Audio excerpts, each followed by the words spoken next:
I tell you.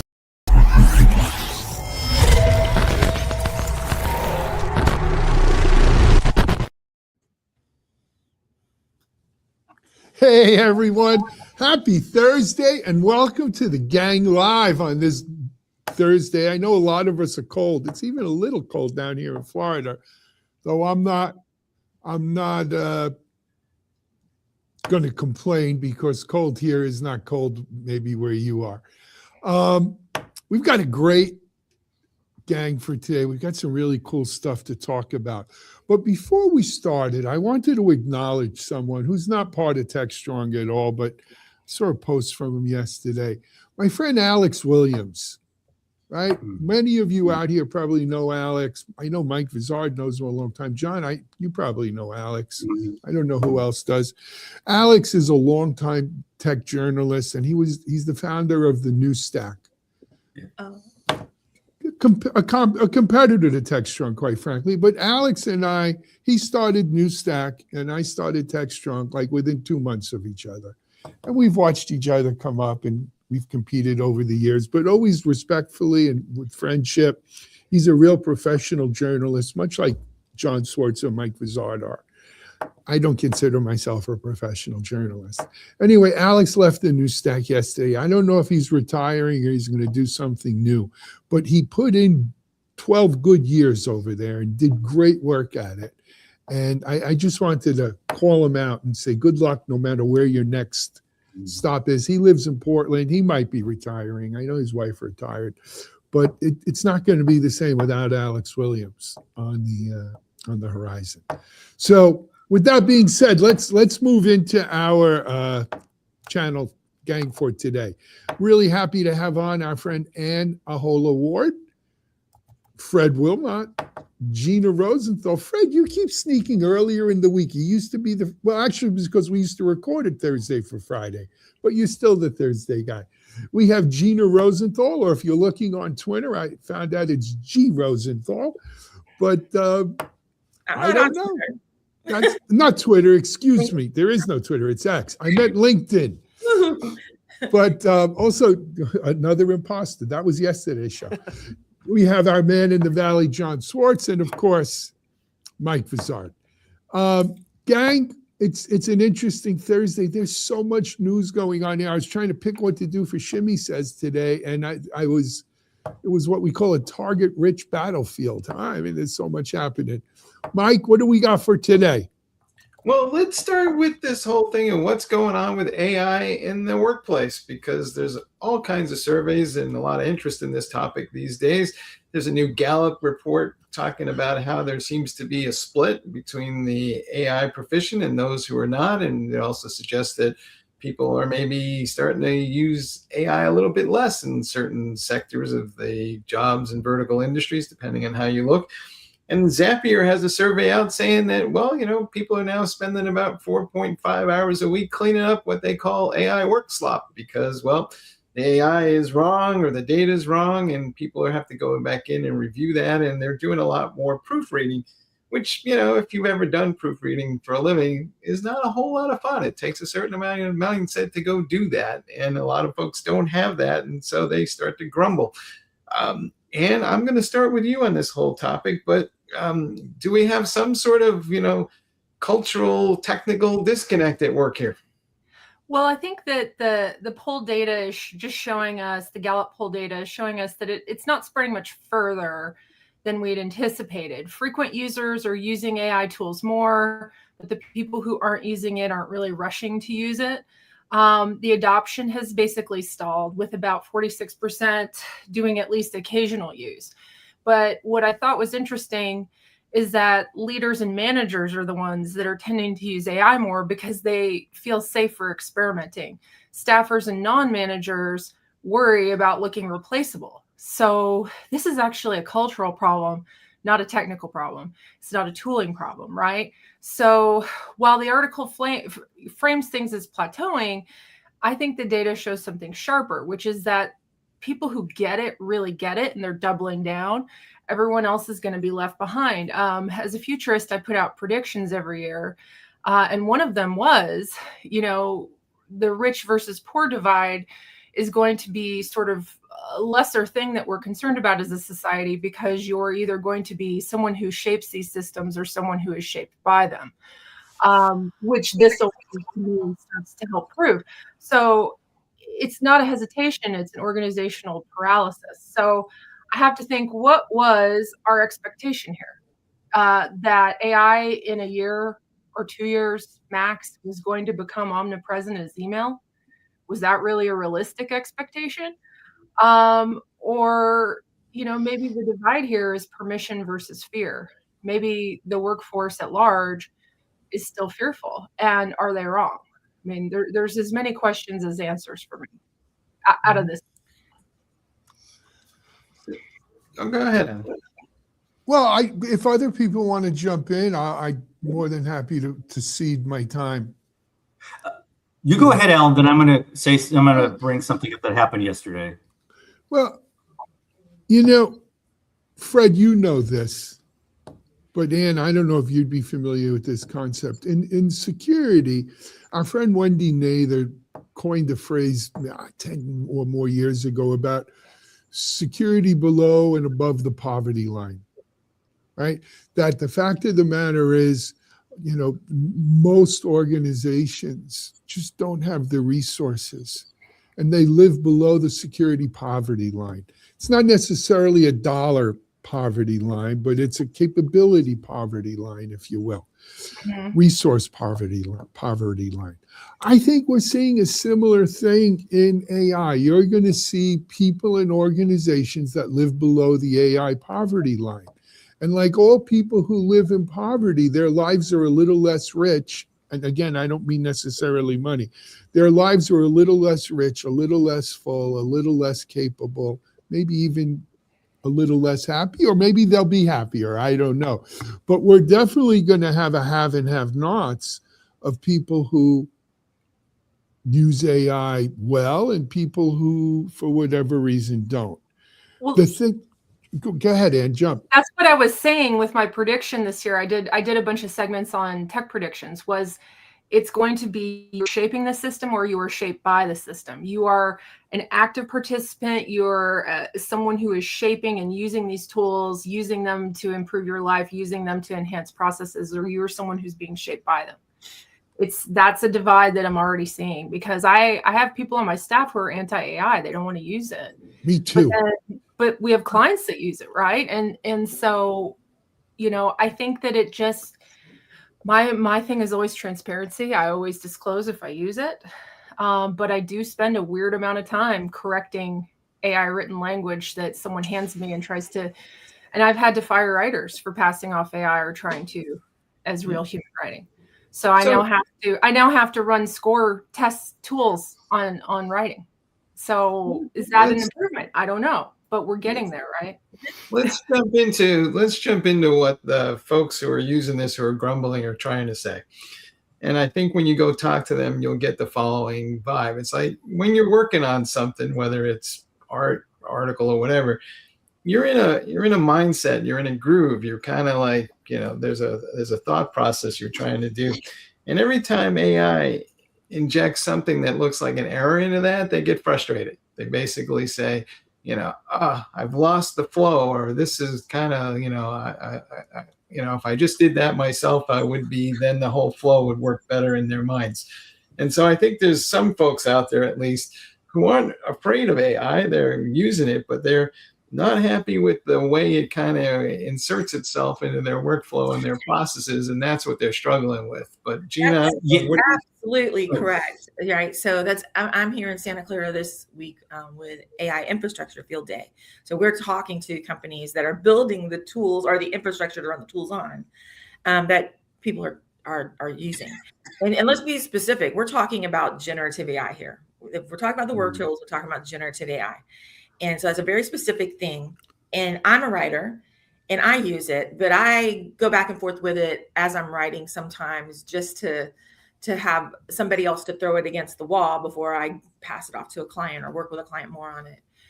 And one of the things that's really hard is, and we talked about this with one of the companies yesterday, is one of the things they're trying to work with their clients on, is that context totally collapses after a few turns, after a few asking about this and asking the generative AI this, it collapses. And if you don't catch it before it collapses, it's useless. You have to start over and start with a new conversation with a generative AI to work on documents. So you're telling the absolute truth. The tools are not ready.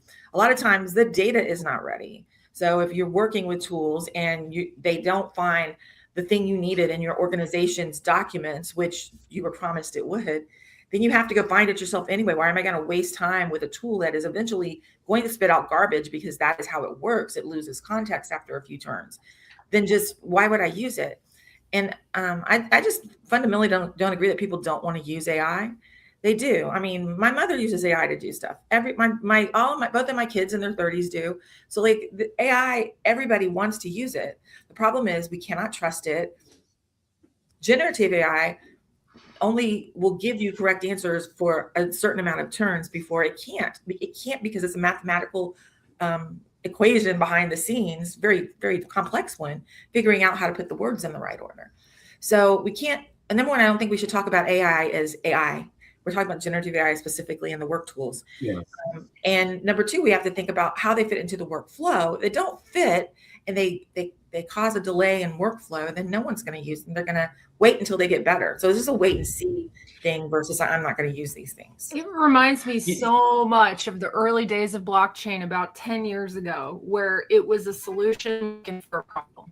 In some instances, I have seen this where we're stuffing it down people's throats, and it maybe isn't solving an actual real business problem, which, by the way, blockchain did it in 99% of cases, but everybody was hell-bent on using it. And now we've got maybe one social network on the Fediverse, but, hey, I still like the idea. I want to get John in here because I know he has a story to tell. Well, here, so anecdotally, I was talking to Taylor in the green room before we started. And one of the things I do, and Mike mentioned it, and it happens to me, is like when I write, I sometimes try to stimulate myself with art. So I listen to music, or I'll sometimes just have like pictures that I'll look at sometimes while I'm writing. So you get into a sort of rhythm and flow. So as an experiment, I tried using Claude to edit one of my stories, and I purposely did what I thought was an original lead. In my experience, and Gina, this kind of harks to what you're saying, it not only eliminated, it took out the paragraph and substituted with this very generic formulaic thing, which to me was very frustrating. So I think from the ground level, people maybe are reluctant to use it, and maybe they, in a sense, they think it's kind of hurting their work. But I'm going to go back to one other thing that Ann said about culture. And I think management loves this. They love the whole idea of AI efficiency. And without kind of going down a dark road, I'm just going to say that the companies that are at the forefront of using AI in terms of an efficient tool are putting it to use. And boy, are they putting it to use. Amazon just is up to 30,000 layoffs now as part of this project. But that wasn't because of AI. That's to pay for AI. Well, no, Project Dawn is an initiative that is aimed at streamlining operations and integrating generative AI into their corporate framework. So they're getting rid of middle management. So corporate jobs are being eliminated to about 10%. So we can argue about that, but I just think that it is inevitable. We don't have a choice. That we're at the resistance stage among employees. People are always afraid to adopt new technology. They're going to learn to like it. Don't blame the tool. Blame the tool user.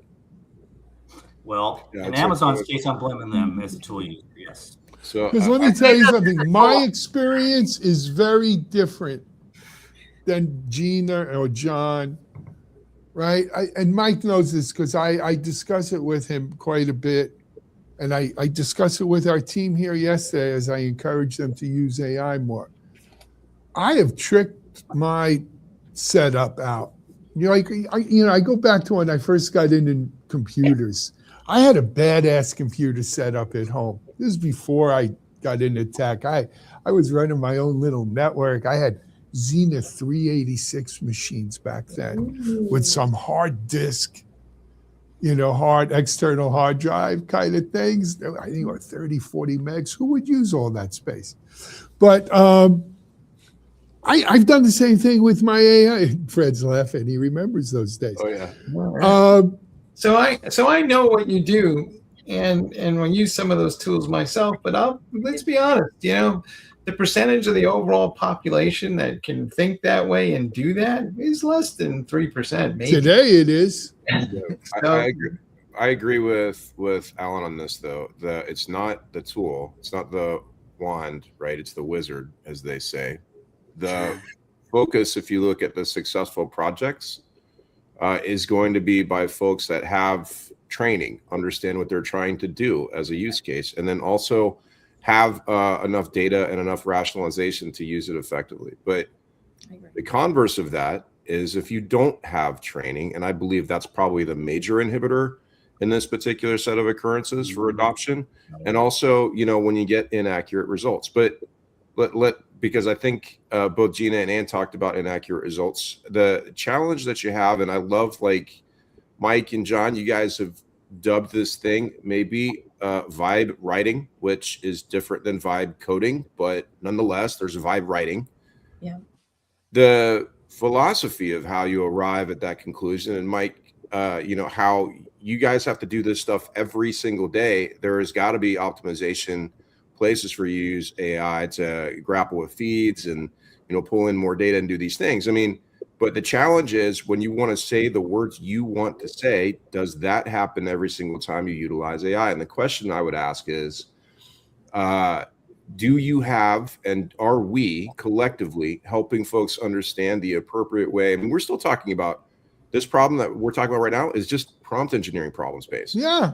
That's trivial work. That's trivial work. But what we really should be talking about is, when we look at the context of a business problem that we're trying to solve with AI, it's no different than any other tool we've tried to apply to a specific set of problems. And my question around that is, I would say that having a dedicated group of folks to work on this particular set of problem space, and we've done this in other ways in other organizations when adopting technology, and bring that to the masses in order to support that with the context of the organization, not bring your own context of how I use AI, what I read on the internet, these types of things, plus my own, inference about what's happening here based on my home usage. I think there's a number of ways that we could dramatically reshape this. And it might be too early for all of this to manifest, but contextually speaking, I think every organization that is not fully embracing every optimal way to utilize this in their business processes is going to get left behind. Your employees are missing out. And in the end, right, it's going to be a defining moment on whether or not that business survives in 5 years. So what I want to say maybe we're all right. All right. I mean, in a sense, it's a learning process, and I'm going to say, and I agree with what Alan. I'm going to be more productive than ever because of AI. I'm using it as a research assistant. I'm using it to bat ideas back and forth with, to summarize things, to get an idea. I don't trust its output and its end result, but it's going to get better, and I'm going to get better with it as I learn how to use it. So I see nothing but positive, but for now I see some hiccups. That's all. So I want to say there's a systemic problem as well as how it's being implemented, right? That is the roadblock. So I don't think it's fair to put this on employees who are handed a blank slate. Yeah, training is part of it, but also making sure that the data that's going into it from a corporate perspective is data that's going to be useful, isn't going to be like, I talked yesterday to somebody about one of his reports, a technical marketer, a product manager actually handed this to that team and had used AI to write it. One of the reasons they knew is because one of the products it referenced was something that was a dead on arrival product that was never released, but it was there. But Gina, is that a proofreading? No, that's why I caught it. Thankfully, somebody did proofread it. But what I'm saying is I am not anti-AI. No, I'm not saying you are. But what I'm saying is that product manager, shame on him. But wait a minute. Yeah, that's right. But also, let's say shame on, this is a systemic problem that puts blocks in front of the adoption to the normal everyday users that are trying to get their things. So yes, I've resorted to, because I've had so much trouble with the context slipping, my old school trick of reading everything out loud before I submit it to anybody for even review to make sure that it doesn't get out of context. That's what my self-check is. And we should do that. But let's put this in the context of things that they are told that it's going to do. Just use it. Make sure you keep it inside the corporate guidelines with the corporate documents, and everything's going to come out fine. So yeah, should that product manager have reread it? Absolutely. But if you're somebody 2 years in to the role and you don't know the DOA projects that got out, they don't know that they're DOA if they just got hired. It's in the documentation. AI found it like it's supposed to, integrated it into whatever he was writing, and it was fine. What I'm saying is there's a systemic part of this as well. There's training part of this, but the adoption isn't coming from people not wanting to use it. Everybody wants their job to be easier. The adoption is not coming because they're afraid they're going to lose their jobs. Everybody realizes it's here and they need to learn AI to keep their jobs and to promote. There is a systemic problem with us thinking you can just plop down whatever tool a vendor gives you and point it at a data lake and everything's going to come out the way it should. That data is dirty, and that's going to end up with lots of issues like a dead on arrival product being brought up by a brand new product manager who doesn't have any background to know that it's not right or true. So, Hey guys, I got to pull the plug though. We're at 21 minutes on this. One last thing on that point though. 98% of the general public thinks that the AI tool they're being told that this is some magical thing that will automatically do all this stuff. And then they get involved with it and they go, this thing doesn't work as advertised. And they get frustrated. Life isn't unicorns and rainbows, my friend. Let's talk about something really important, the Super Bowl. How's AI going to do with the Super Bowl? What does the AI have to do with the Super Bowl? Other than the silly, we used Amazon AWS AI to tell you what the probability of Tom Brady throwing it to Gronk. Right. Mike, what are we doing here? So every year, of course, there are how IT is being applied to the Super Bowl and football stories and plays out in World Series and whatever it is. But we have a story from John here about how AI is being applied by the NFL to make players safer, improve the fan experience, and we'll see how all this plays out. John's going to explain that, but it has a lot to do with those funny, puffy helmets you see on the field. John. Yeah. Yes. So the Super Bowl is going to be about 10 days away or 12. I can't count, but it's a week and a half away. It's near where Gina is right now in Santa Clara. So the NFL reached out to me as they wanted me to talk to a guy named Jeff Miller, who's their executive vice president of player health and safety. And they really are pushing this narrative that the league has never been a safer place to play in. Now, this led to a spirited conversation I had with Jeff because I don't necessarily agree with their statistics. Their statistics show a significant reduction in concussions because of the helmets. And that's in and of itself is very interesting. And I'll start with that. Now, there are different types of helmets. That some are very light, some have new material within them. They are designed specifically for certain players now. So a wide receiver would wear a different helmet than an offensive lineman. And that ties into the second thing I'm going to mention. The helmets have gotten better because of data they've gleaned from AI. What they're doing, the league is doing through training and even through games, they have these GPS sensors on players to look at the speed at which they move, their posture, the certain angles that they exhibit when they're hit, how they're hit, which kind of leads to my quandary for the NFL. They've never been better about analyzing data about players and how fast they are and how they move. But they've also found out the players never been faster, never been stronger, never hit harder. So it's creating more issues for them.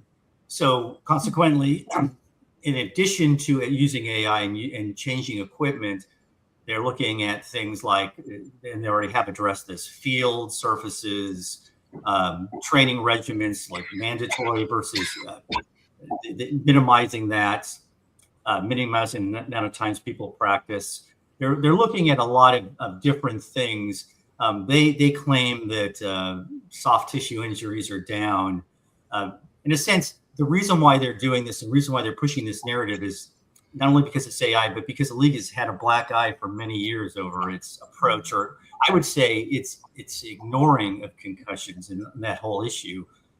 which led to a multi-billion-dollar settlement with the players union and former players. So overall, AI is being used for the benefit of the players, but I also think it's because the league has to address this. And I don't know about the rest of you, but when you watch a game, I'm gonna surmise that every 7 or 8 plays there's an injury timeout now. It has become rampant. And as a 49er fan, I can attest to injuries because they talk about a team that was their share. Right.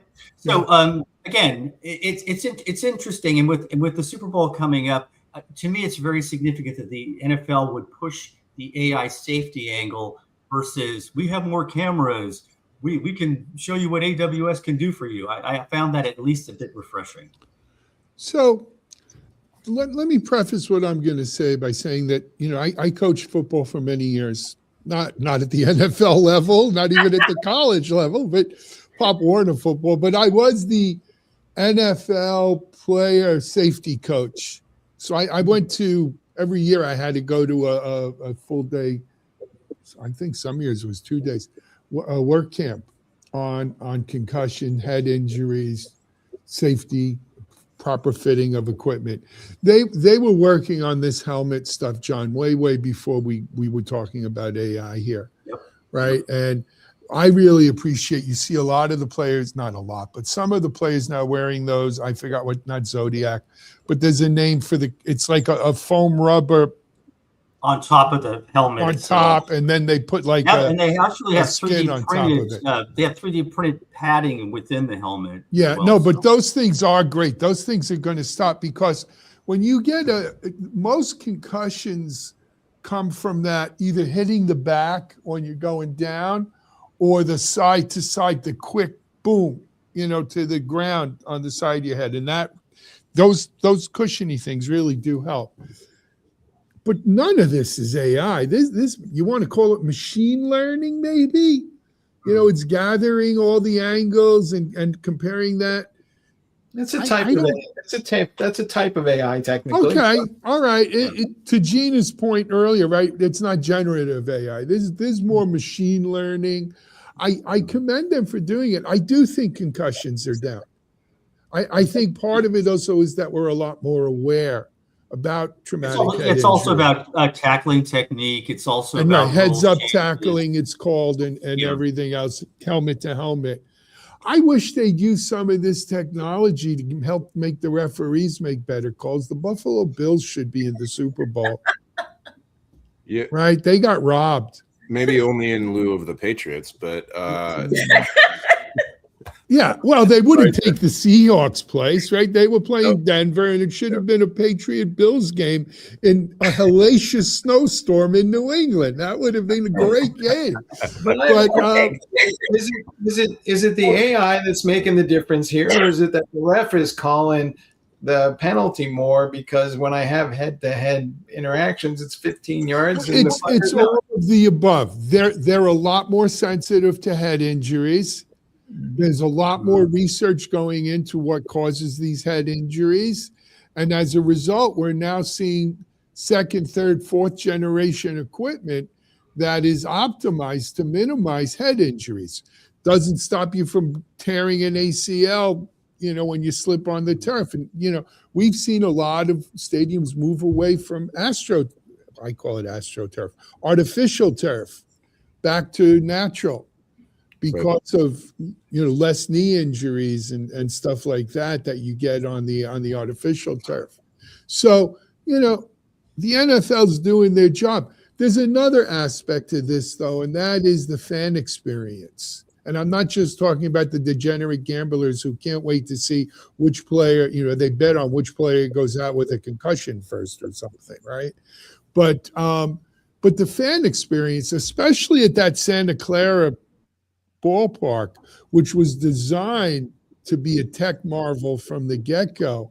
And so now with, some of the AI kind of stuff, it's pretty cool to do that, to be there using this, as well as the at-home folks. I really wish we could take a press tour of the AI stuff they have at the stadium, but we're not doing that. But that would be kind of cool. I would love to see that. I know Yeah, one for thing. I know one benefit from that.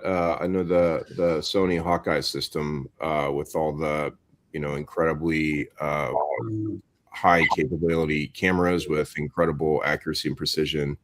I know they are using some vision models to do analysis on what for things like when they do a film review for these particular things. I know that they're doing that now. I don't know if that's the mainstay process, but I think when there is something that is a reviewed by the booth call or something like this, they have vision models working on whether or not that's something that really does relate to the call that they necessarily need to review as an additional source of input, which I think is cool. I do wonder, at what point in time we're going to replace referees on the field versus, having somebody make a judgment call and the judgment call be part of the game. But it's interesting to see, aside from the, sort of the digital health part of player, the NFL player analysis, where else it might be used effectively instead of just all the angles for every TV coverage. Well, in baseball, the strike zones go. I'm sorry, go ahead, Ann. Oh, sorry. Didn't that happen with Wimbledon? They were looking at replacing line judges with AI. They have. Not only Wimbledon, Yeah. U.S. Open too.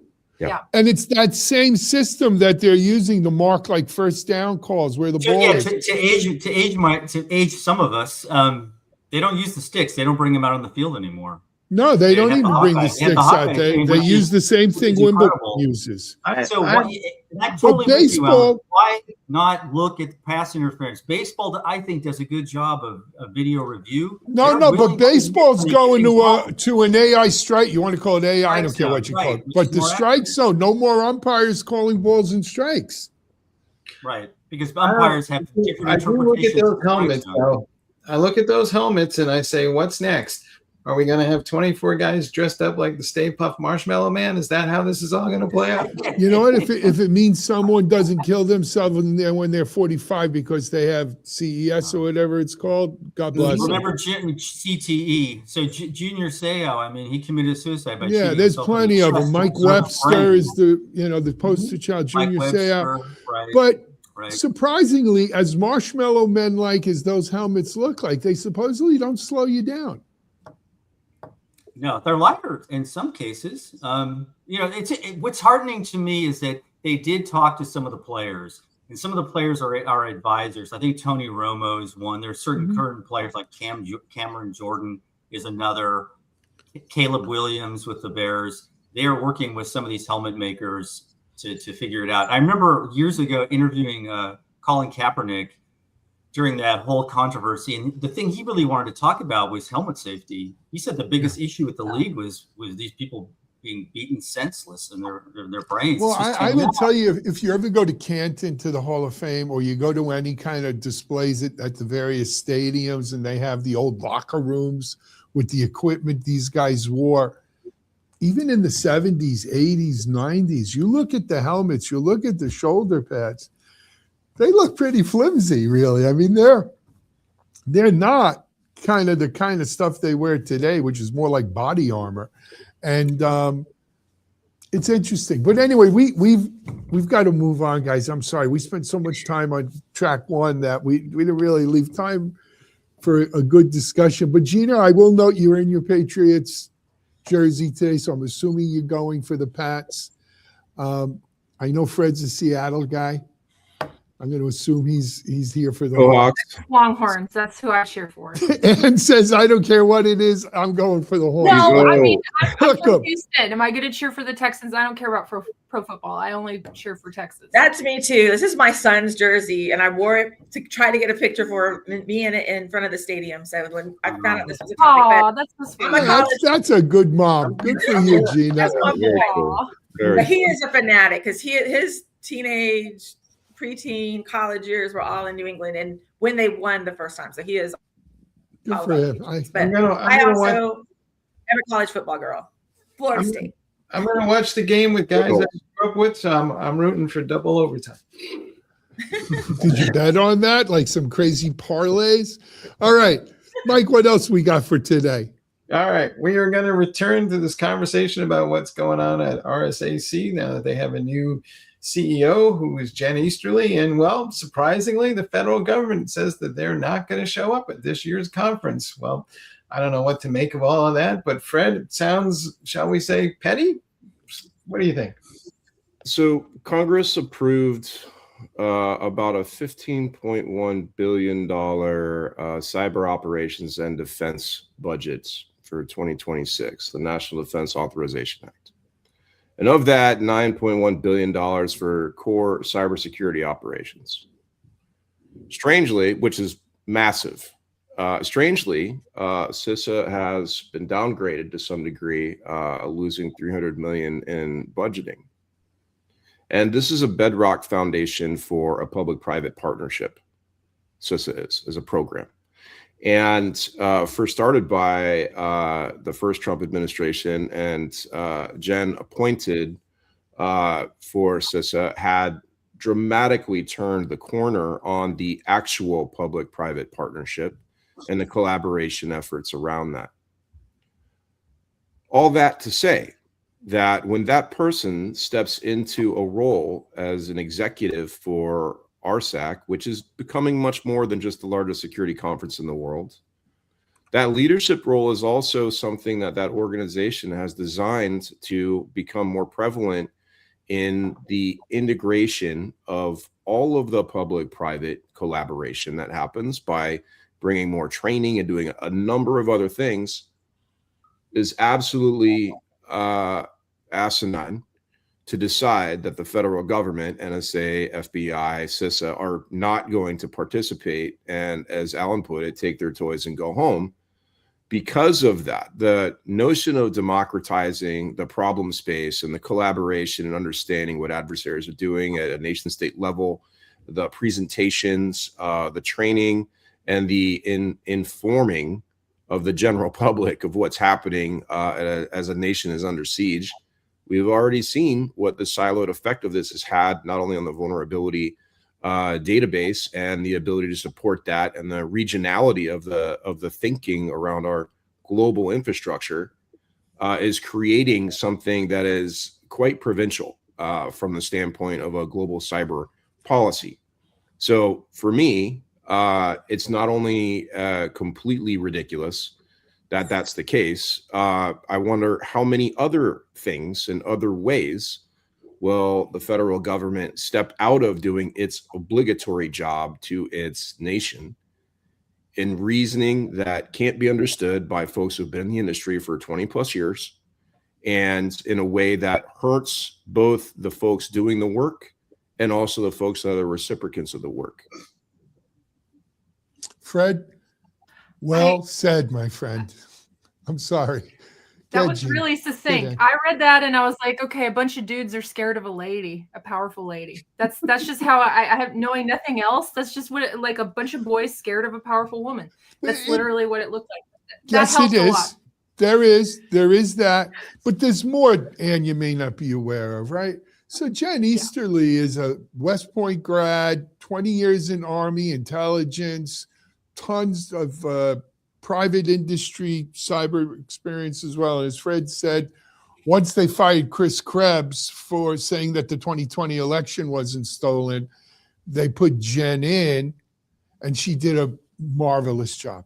She was purged, and I mean it in the very best Stalinist way. She was purged when this administration came back in power, along with a lot of the CISA leadership, my friend. A lot of the CISA folks, like Alan Friedman, who did the S-bomb, a lot of the leadership there is gone. In addition to the budget cut, money got shifted to ICE. They got downgraded. Jen Easterly was then awarded a chairperson position at West Point. And when the Trump administration found out she was getting that chairpersonship, they pulled it from her and said, nope, can't be in West Point. Even though she's a graduate, she's eminently qualified. Let's call this what it is. It's cheap political theater. They took their ball and they went home. It is a powerful woman, and they don't have a big history with powerful women, but here's what it really says, though. We are going to put our own political adolescent crap above the security for the critical infrastructure of this country. And that, my friends, is not political theater. That's not tit for tat. That's not schoolyard BS.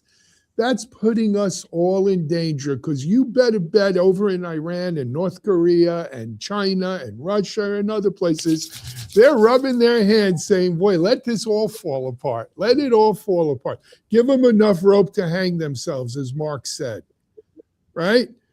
Because that's what we're doing here. That is what we're doing here. Let me just give you a little personal story. I've been going to the RSA Conference for 25 years. One of the nicest gentlemen I ever met in all of cybersecurity. Fred, you probably know Tony Sanger from NSA, led their red team stuff. Yep. Tony did more for the NSA and their ability to work with the private cyber industries and making a positive image for the NSA, which, let's face it, it's a bunch of spooks. Right? They're spies. They're doing electronic surveillance. They're doing all kinds of crazy stuff. But Tony Sanger was the human face of the NSA at RSA. I couldn't wait to see him every year. And he'd tell us, what he could and help. And as a result of that, man, I've been to Fort Meade. I had a chance when I was at Still Secure to do business there and some of the other agencies. RSA and Black Hat was where, DEF CON, was where this borderland, the border opened, and you were able to share information and collaborate and build relationships and protect our country. That's the thing that I think is funny, because I was reading an article, because I was like, well, why do they hate her so much? Like, what is going on with this? Political. She's a lady and she knows stuff. Well, it's bigger than that, because she was targeted by Laura Loomer. Yes. And targeted particularly because Laura Loomer, a big feminist icon. Exactly. So she was targeted because she appointed somebody else that they didn't like to head up a Department of Disinformation that Biden set up. And of course, that all led to proving that what happened with the election. So for me, on the disinformation side, I think that's huge. And when you think about that and security, that's more than the spying and all the rest of it, and the bits and bytes of how people get in. That's changing people's minds, changing the culture by lying to everybody in their face, which we're seeing, thankfully, enough people speaking out about things being lied to our face. Not enough from the press, not enough, of course, from our government, because they're doing it. So it's more than her being a woman. It's her being an effective woman. Protecting us. An effective woman. Let's say it. Yeah. Well, that seems to me like a redundant. Okay, I'll give you that one, Ed. Let me share a couple other things here. So here's the impacts. Okay, we can talk about it's interesting problem space and all that, but here are the impacts. 85% of critical infrastructure is owned by private industry. 85%. And when we don't have collaboration, we lose threat intelligence, we lose incident response capability, we lose the inability to deal with catastrophic incident response failures in infrastructure. This is all true. And in this time and in this place where that infrastructure is more under siege than ever before, likely, a hefty amount of that infrastructure has been compromised, as illustrated by any number of the, asterisk typhoon, activities and national infrastructure, the grid, et cetera, and service providers. This is a critical time to be moving into the forward direction of this type of partnership. When that is at risk, these things that we don't clearly understand, the everyday person doesn't understand, this equates to the federal government not being concerned with and or providing oversight to stop things like the supply chain breakdown or water contamination or healthcare disruption or power outages. We're not talking about like this company not making $100 billion. We're talking about the critical services the fabric of the rule of law depends on, go dark. So how much of this is different, though, than, if you study history, you will notice things like, politics was a factor in the appointment of George Washington as commander-in-chief of the Continental Army. And there was politics in there, and there's been politics in every facet of defense and military and now cybersecurity since they began. So some people would just say, this is par for the friggin' course, unfortunately. Mike, I think you're right. As far as the politicization of all of these types of decisions, it's a political office. Administrations are meant to be political. And I think in some sense, that is the good boundary line to draw between the military provisions that happen there. But you use George Washington. Why was George Washington not president for longer than he was? Because he gave that power back. His choice, his decision, right? For the betterment of the good of the nation. In this particular case, taking out the commander-in-chief conversation about it, the challenge isn't whether or not that's the right decision. The challenge is whether or not we adopt and understand the level of service required to actually protect the nation. And here we're ignoring that, right? This decision is a chink in the armor, right, of those types of statements. So I think if we asked a bunch of people that normally go to RSA, do they get value out of the conference?